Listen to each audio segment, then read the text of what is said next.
السلام عليكم ورحمة الله. في فصل الخريف نباتات تنبت بجانب البيوت وعلى الأطراف الأراضي المهجورة لها فوائد عظيمة جدا.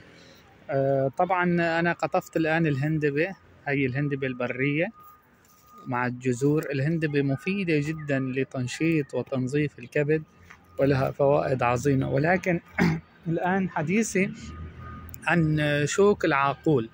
إخواني، شوك العاقول دائما ما يتم الخلط بينه وبين شوك الجمل. طبعا فالآن أنا شاهدت شوك العاقول، هذا هو شوك العاقول وحبيت أورجيكم إياه. طبعا شوك العاقول بنبت بالخريف، في بداية الخريف، نهاية شهر 8، وببس يعني بنتهي وببس وببدأ يعني ببدأ يبس بأول الشتاء بشهر 12. اليوم نحن تاريخ 10/12. فالعاقول وشوك الجمل لهم خصائص يعني متقاربة، ولكن كل واحد نبات مختلف عن الآخر. وسبحان الله على الانترنت دائما ما يوضع صور الاثنين، دائما ما يذكر العاقول فيوضع احيانا صور شوك الجمل والعكس.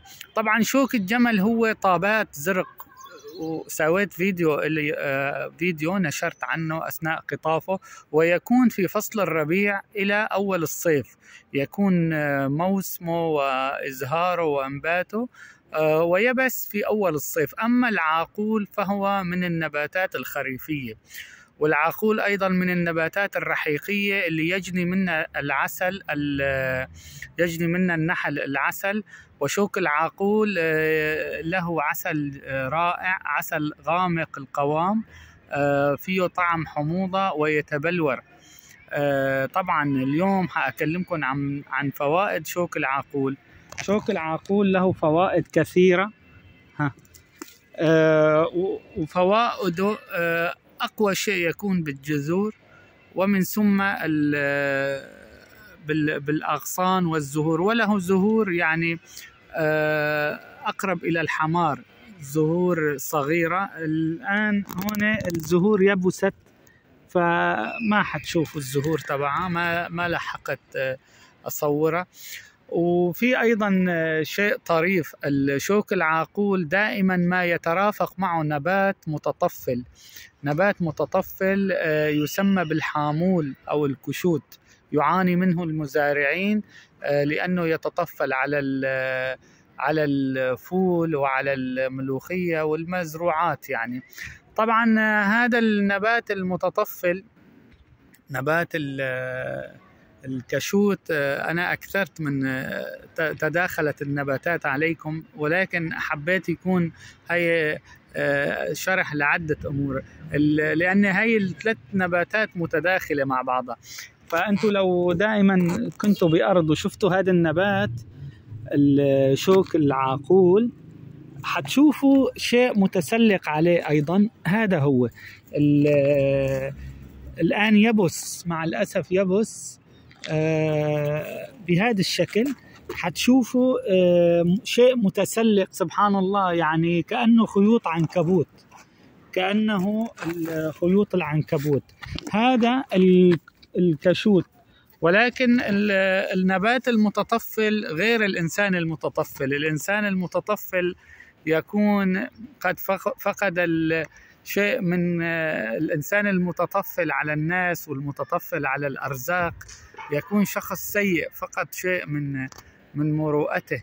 أما سبحان الله النبات المتطفل هذا يبس قليلا، هذا هو الكشوت أو الحامول، أو له عدة أسماء. هذا نبات مفيد جدا، طبعا مع أن المزارعين يعاني منه، ولكن هو نبات مفيد ليرقان الأطفال، أو بما يسمى أبو صفار، مفيد جدا. وهو من النباتات المدرة للبول، النباتات اللي تفيد بانسداد الكبد وإدرار الصفراء. نبات يفيد الكبد بشكل عام، وهو من أفضل النباتات لعلاج اليرقان، يرقان الأطفال وأبو صفار الأطفال.